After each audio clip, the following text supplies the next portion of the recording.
परमपिता परमेश्वर को धन्यवाद करते हैं आज के बहुत अच्छे समय के लिए जो परमेश्वर ने हमारे जीवन में दिया, उनकी महिमा करने के लिए। और आज फिर हम बहुत अच्छा सुनेंगे। और मैं परमेश्वर को धन्यवाद करता हूं और हमारे प्रभु यीशु मसीह जी को भी और अपने टीचर्स के लिए भी बहुत बहुत परमेश्वर को धन्यवाद देता हूं। और आप सबके लिए भी जो परमेश्वर की बात को सुनने के लिए यहाँ इकट्ठे होते हैं। और सुनाने वाले तो हम नहीं है, सुनाने वाला तो परमेश्वर है, सिखाने वाला तो परमेश्वर है। हम तो खाली मुंह हैं, जैसे माइक अपने आप में कुछ भी नहीं है, लेकिन उसका बनाने वाला भी और है, उसको चलाने वाला भी और है। उसकी योग्यता ना वो खुद से बना है, ना वो खुद से बड़ी आवाज निकालता है। वो बनाया गया है और उसको बड़ी आवाज करने के लिए सहायता की जरूरत पड़ती है। इसी तरह से मैं और आप अपने आप से नहीं बने, परमेश्वर ने बनाया है। और परमेश्वर यदि हमारे द्वारा कोई काम करता है तो वो हमारी योग्यता नहीं है, वो योग्यता तो किसकी है? परमेश्वर की है। वही है जो हम में होकर अपने काम को करता है। और सारा आदर, सारी महिमा हमें सदा परमेश्वर को देते रहना चाहिए। आज मेरे मन में जो विषय है बहुत अच्छा परमेश्वर ने डाला है, वो मैं आपसे शेयर करना चाहता हूँ। यीशु मसीह इस धरती पर आकर परमेश्वर का प्रचार कर रहे थे और उन्होंने बताया कि मैं अपनी ओर से नहीं आया, मैं भेजा गया हूँ। स्वर्ग में मेरा पिता है, मैं उसका प्रचार करता हूँ, उसके बारे में बताता हूँ। जिस परमेश्वर ने आपको और मुझे बनाया है वो आपसे प्यार करता है। और जब वो प्रचार कर रहे थे और उनके द्वारा परमेश्वर ने बहुत अच्छे संदेश दिए, लोगों को परमेश्वर के बारे में सिखाया, परमेश्वर से जोड़ा। और परमेश्वर ने उनके सुनने वालों, उनके इस मसीह के सुनने वालों के जीवन में परमेश्वर ने बहुत बड़े बड़े कामों को किया। मुर्दों को जीवित किया, लंगड़ों को चलाया, अंधों को आंखें दी, कोढ़ियों को शुद्ध किया। और परमेश्वर का कार्य, ये सेवा का कार्य जो यीशु मसीह करते थे, ये बढ़ने लगा। परमेश्वर की इच्छा हुई और परमेश्वर जानते थे और यीशु मसीह भी जानते थे कि यीशु मसीह तो हमेशा धरती पर नहीं रहेगा, लेकिन इंसान तो रहेंगे और उनको तो परमेश्वर के वचन की बहुत ज़रूरत है। उन लोगों को तो जीवन चाहिए और बिना परमेश्वर के वचन के तो जीवन नहीं मिलेगा, परमेश्वर के विषय की जानकारी भी नहीं मिलेगी। और यीशु हमेशा रहने वाले नहीं, वो तो परमेश्वर की योजना के अनुसार 33.5 साल के लिए धरती पर थे। तो परमेश्वर ने उनके मन में क्या डाला? यीशु मसीह के मन में अपने तरह काम करने वाले लोगों को तैयार कर। तो यीशु मसीह ने निश्चय पूछा होगा, पिता ये कैसे होगा? उन्होंने कहा कि ये हो सकता है, अब मांगो, मैं ऐसे लोगों को इकट्ठा करूंगा, मैंने चुन रखे हैं पहले से। तो यीशु मसीह ने मांगे तो परमेश्वर ने लोग दिए, जैसे पतरस, फिलिप्पस, अंद्रियास, यूहन्ना, याकूब, ऐसे ऐसे लोग दिए। यीशु मसीह ने उनको बुलाया, वो परमेश्वर के दिए हुए हैं। सबूत क्या है? जैसे बुलाया तुरंत आ गए। परमेश्वर के चुने हुए का सबूत क्या है?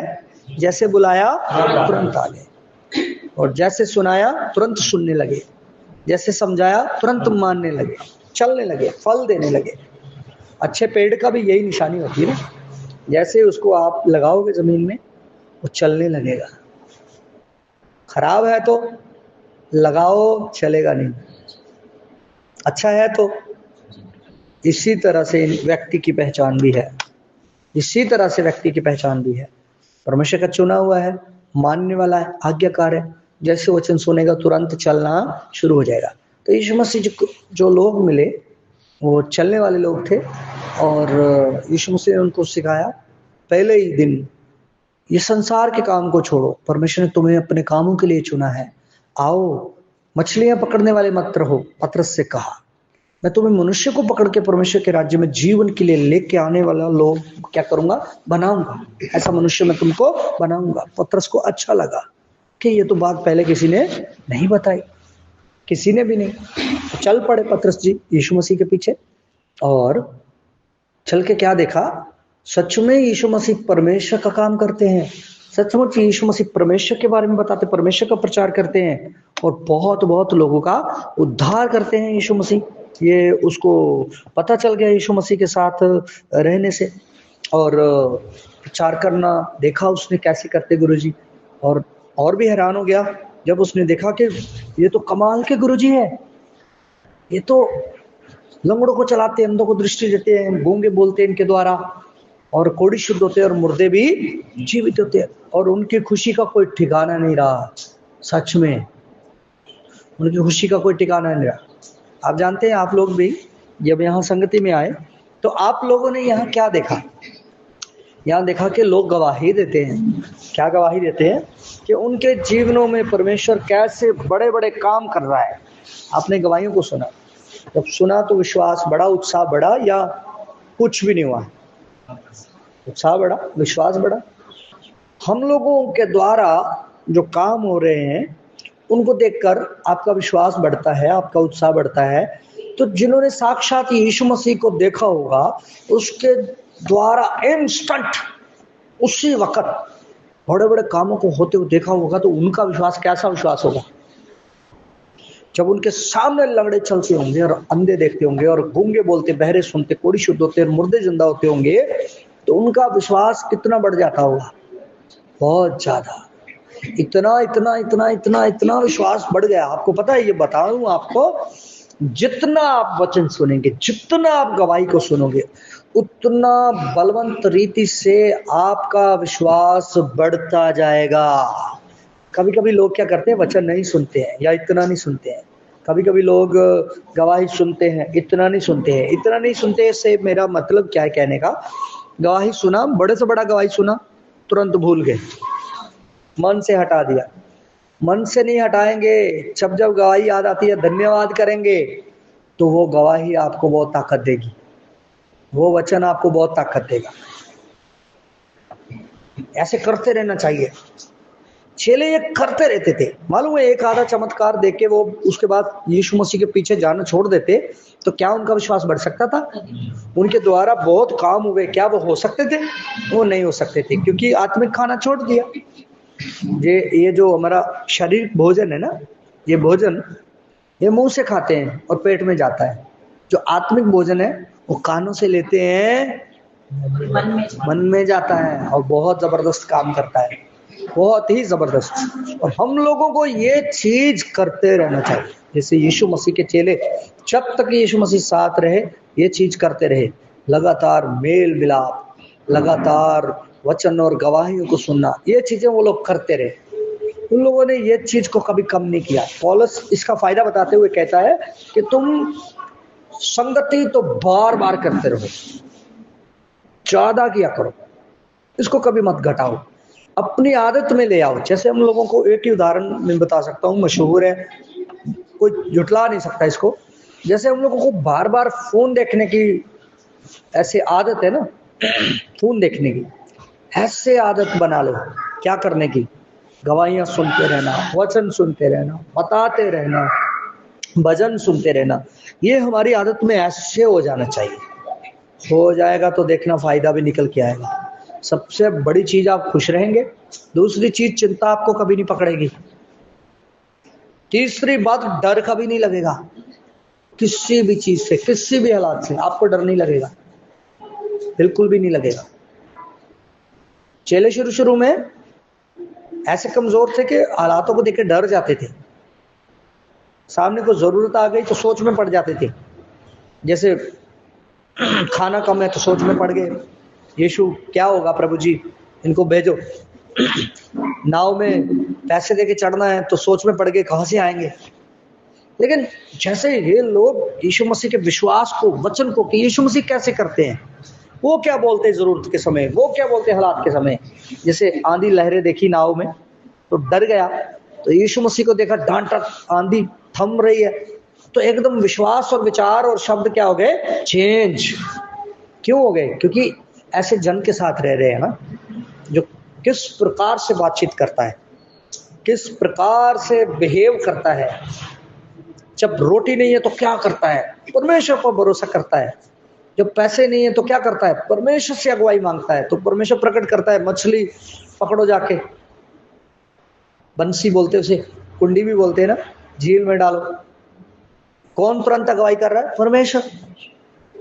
और आंधी तूफान आ गया तो चेले डर रहे हैं, यीशु डांटते हैं, है ना। तो इनको पता चल गया, अच्छा आत्मिक जन का चाल चलन कैसा है, आत्मिक जन किस प्रकार से विचार करता है, एक्शन करता है।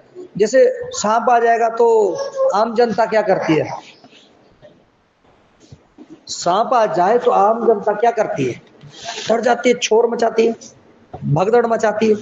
लेकिन जो सांप को पकड़ने वाला कैचर, स्पेशल बंदा होता है, स्नेक कैचर, सांप को पकड़ने वाला, वो क्या करता है? शोर करता है, हल्ला करता है, रोता है, भागता है, चिल्लाता है? नहीं, उसको पता है क्या करना है, और औजार हथियार भी उसके पास रहते हैं, और पकड़ के सबके सामने ले जाता है या नहीं? और जितने उस कैचर को, जो सांप पकड़ता है, फॉलो करेंगे, वो सांप से डरेंगे? क्यों नहीं डरेंगे? उनको पता चल गया यार डरने की क्या बात है, हमें हाथ दिए है, पांव दिए, दिमाग दिया, आंख दिया है, और साधन दिए है, चाहो पकड़ो, जाके जंगल में छोड़ाओ, है कि नहीं? तो यीशु मसीह के बिना वो तो डरने वाले थे, लेकिन उस गुरुजी ने करके दिखाना शुरू किया तो क्या हो गया? वो डरना बंद हो गए, वो चिल्लाना, वो अधिकार को पहचान गए और इस्तेमाल करने वाले हो गए। कब, कहां, ये भी उनको पता चल गया। और आगे सुनते हैं, ध्यान से सुनिए। इस वक्त मैं और आप भी परमेश्वर की संगति में है, लगातार संगति में है। ऐसा ना सोचना अगर इधर आके बैठे हैं तो संगति में है, इधर से चले गए तो संगति में नहीं है। संगति का मतलब होता है संग रहना। आप परमेश्वर को अपने मन में रखते हैं, वचन को अपने मन में रखते हैं, तो यहां से उठ के जाके भी आप संगति में हैं। अपने घर बैठे हुए भी आप कहाँ हैं? संगति में है। मालूम है, जब आपका मन उधर लगा है ना, तो लगातार संगति है। यीशु मसीह ने कहा, इस प्रकार से मैं भी पिता की संगति में बना रहता हूं, आप भी बने रहते हैं। या इससे पहले आपको नहीं पता था तो ये जान लो कि आप जब उस पर विश्वास करते हैं, उससे बातें किया करते हैं, तो आप संगति में बने रहने वाले लोग हैं, परमेश्वर की संगति में। और लगातार आप सीख सकते हैं। जैसे आप मेरे को भी देखा है, मैं भी संगति में बना रहता हूं, एक तो आप लोगों के साथ, एक परमेश्वर के साथ भी। तो बैठे बैठे मैं भजन लिखता हूँ, संगति चल रही है मेरे सामने, बैठे बैठे भजन लिखता हूँ, या गाड़ी पे जाते समय मैं भजन लिख देता हूँ, मिल जाता है मुझे। ये क्या है? संगति। ऐसे यीशु मसीह भी चलते फिरते उठते बैठते पिता की संगति में बने रहते थे, उससे बातचीत करते रहते थे, उसी का विचार करते रहते थे, उसी की बातें बोलते रहते थे। इसीलिए परमेश्वर उनको लगातार अगुवाई करते रहते थे, कब कहाँ जाना है, कहाँ नहीं जाना है, क्या करना है, क्या नहीं करना है, सब बताते थे। और यही आपके साथ भी है, आप भी सेम है। आप संगति में आते हैं, बहुत से वचन, बहुत सी गवाहियां आपने सुनी है, आपका मन उधर लगा रहेगा, विश्वास भी आ जाएगा, विश्वास तगड़ा भी हो जाएगा, अगुवाई भी हुआ करेगी, होती रहेगी, आपको पता चलता रहेगा कब क्या करना है, क्या नहीं करना है, क्या बोलना है, क्या नहीं बोलना है। क्या मन में तो बहुत विचार आते हैं, आपको यह भी पता रहेगा कि कौन सा विचार मैंने करना है और कौन सा नहीं करना है। जैसे मेरे मन में आ गया, चलो खाना खाते हैं, तो खाएंगे कि नहीं खाएंगे? खाएंगे। मन में आ गया, चलो जहर खाते हैं, खाएंगे? क्यों? क्योंकि पता है क्या विचार आ रहा है, गलत आ रहा है या सही। और ये भी पता है कौन सा विचार प्रैक्टिकली कर देना है, कौन सा नहीं करना है। यीशु मसीह को भी ये पता रहता था। जैसे उनके मन में दुष्ट ने क्या डाला, यदि तू परमेश्वर का पुत्र है तो पत्थर को कह रोटी। तो वो जानता था भूख तो लगी है, रोटी तो चाहिए, मैं बोलूंगा बन भी जाएगी, लेकिन दुष्ट के कहने पर उल्टी रीति मुझे करनी नहीं है। ये उल्टी रीति है ना, वो क्यों पत्थर खाए? यीशु मसीह क्यों पत्थर खाए, पत्थर की रोटी बनाकर क्यों खाए, और वो भी शैतान के कहने से क्यों खाए? कई बार क्या होगा ना, आपको पैसे चाहिए और परमेश्वर से पूछेंगे, वो बोलेंगे मैं दूंगा, अब काम पे जाओ। और एक आदमी आएगा, वो बोलेगा यार लॉटरी डालो पैसे आ जाएंगे। तो आत्मिक जन को तो पता रहेगा कहां से पैसे मुझे लेने चाहिए, कहां से नहीं लेने चाहिए, है या नहीं? तो पता चल गया ना अगुवाई कहां से आ रही है, कौन सी अगुवाई लेनी है, कौन सी नहीं लेनी है।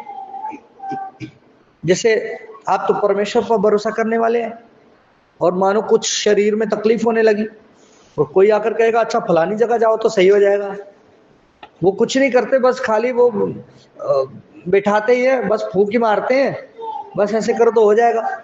तो आत्मिक जन को तो पता रहेगा ना मुझे कहाँ जाना है, कहाँ नहीं जाना है, क्या करना है, क्या कहाँ से लेना है, कहाँ से, क्योंकि आत्मिक जन आत्मिक लोगों के बीच में रहता है और परमेश्वर के साथ साथ चलता है।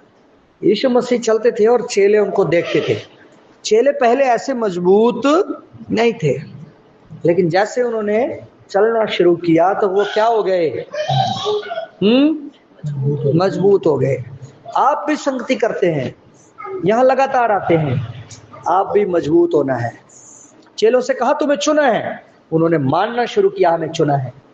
चेलों से कहा तुम भी कर सकते हो, उन्होंने एक बार भी नहीं कहा नहीं नहीं ये तो हमसे नहीं हो सकता है, आप तो गुरु जी हैं, आप तो प्रभु हैं, आप तो परमेश्वर के पुत्र हैं, हमारी तरह तो पैदा नहीं हुए पाप में, आप तो पवित्र हैं, आपसे तो हो जाएगा, हमसे तो नहीं होगा। उन्होंने एक बार भी नहीं कहा। लोग संदेह करते थे यीशु मसीह पे, ये अच्छा नहीं है, उन्होंने कभी संदेह नहीं कहा। लोग बोलते थे तुम्हारा गुरु ऐसा है वैसा है, उन्होंने कभी नहीं। यीशु ने एक दिन पूछा लोग मेरे बारे में क्या कहते हैं, उन्होंने कहा कोई आपको मूसा कह देता है, कोई आपको एलिया कह देता है। उन्होंने कहा आप क्या कहते हो? उन्होंने कहा हम तो हमसे पूछेंगे तो हम तो चौड़े होके कहेंगे आप परमेश्वर के आप ही मसीह हो। ये प्यार था उनका, ये समझ थी उनकी, ये चाल चलन था उनका। अगर फिलिप्पुस जैसे कभी किसी ने नथानियल जैसे कभी किसी ने बोल भी दिया कि नासरत से तो यीशु मसीह आ सकता नहीं है, तो जैसे यीशु मसीह ने भेद प्रकट किया कि मैं मसीह हूं, मान लिया, उसके बाद कभी भी अविश्वास नहीं किया। हम लोग भी शुरू में तो कई बातें नहीं पता थी, पता चल गई तो मुड़ के ऐसे नहीं कहा कि हमें तो पता नहीं है, हम तो जानते नहीं है, हमसे तो नहीं होगा, हमारे विश्वास से तो नहीं हो रहा। कभी मुड़ के इनकार करने वाले लोग नहीं है। और सुनिए, चेलों से कहा जाओ करो, उन्होंने करना शुरू किया। उनमें यह विश्वास और तुरंत आज्ञाकारी वाला भाव कहां से आ गया मालूम है? वो कंटिन्यू लगे रहे, लगातार लगे रहने से सब कुछ होता है। लगातार किसी भी चीज में कामयाब होना चाहते हो तो लगातार चाहिए। किसी भी चीज में कामयाब होना चाहते तो उससे कैसे करना होगा? बॉडी बनाना है तो जिम लगातार, खुराक लगातार, पढ़ाई में कुछ खास करना है तो पढ़ाई लगातार, ये याद रखना पड़ेगा। पैसा कमाना चाहते हो तो काम भी कैसे करना पड़ेगा? लगातार। घर बनाना चाहते हो तो शुरू कर लिया तो कैसे बनाना पड़ेगा? लगातार। कुछ भी जो आप करते हो उसका अच्छा रिजल्ट और फल देखना चाहते हो तो लगातार करो। विश्वास किया तो वो भी कैसे करो? लगातार। कब तक लगातार? जब तक जिस चीज के लिए विश्वास किया वो प्रकट ना हो जाए। तो ये लगातार लगे रहे, ध्यान से बातों को सुना, समझा और प्रैक्टिकल किया। तो परमेश्वर ने जैसे यीशु ने उनको बोला था तुम मुझसे बड़े काम करोगे, हुए उनके द्वारा। जब आप ध्यान से नहीं सुनेंगे, पूरे मन से नहीं सुनेंगे, समझेंगे नहीं, करना नहीं शुरू करेंगे, कुछ प्रकट नहीं होगा। लेकिन जैसे आप लगातार करेंगे, ध्यान से सुनेंगे, समझ भी आना शुरू हो जाएगा और आपसे प्रैक्टिकल भी हो जाएगा। सब चीजें परमेश्वर आपसे करवाएंगे यदि आप लगातार लगे रहोगे। तो मैं आशा करता हूं आपके लिए कि हम जो बार बार शिक्षा के लिए इकट्ठे होते हैं, जो शिक्षाएं जरूरी है वही परमेश्वर आपको और मुझे दे चुके हैं और बढ़ा चुके हैं और बहुत सामर्थ्य के साथ इस्तेमाल कर चुके हैं। मैंने शिक्षा देने से पहले कुछ बातें कही थी, वो भी आपको इसके साथ जोड़कर देना चाहता हूँ, सिखाना चाहता हूँ कि परमेश्वर हमारा सिर्फ परमेश्वर नहीं, पिता है, और वो भी छोटा मोटा पिता नहीं, हेवनली फादर, स्वर्गीय पिता, बहुत अमीर, बहुत शक्तिशाली और दयालु भी बहुत। हमारे मांगने से पहले क्या कर देगा, सब चीजें दे देगा। फिर भी हमें मांगना है क्या, आत्मिक चीजें, शारीरिक चीजें नहीं, वो बिना मांगे आपको मिल जाएंगी। अब ये भी नहीं है कि कभी मत मांगना, मन में आ गया मांगो, लेकिन उसी में चिंता करके लगे मत रहना। स्वर्गीय पिता ने बोला है यीशु मसीह के द्वारा, आपके जीवन के साथ वन बाय वन हर चीज जुड़ जाएगी, उनको जुड़ना होगा, क्योंकि परमेश्वर की आज्ञा है। सब चीजों को आपके साथ क्या करना होगा, जुड़ना होगा, पीछे पड़ के आएंगी वो। बस हमारा मन परमेश्वर के साथ आत्मिकता में लगा रहना चाहिए और बहुत आज से लगा रहना चाहिए। तो ठीक है, मैं आशा करता हूं इन वचनों से परमेश्वर आपको बहुत सारी आशीष दे चुके हैं और आगे बढ़ा चुके हैं। आमीन।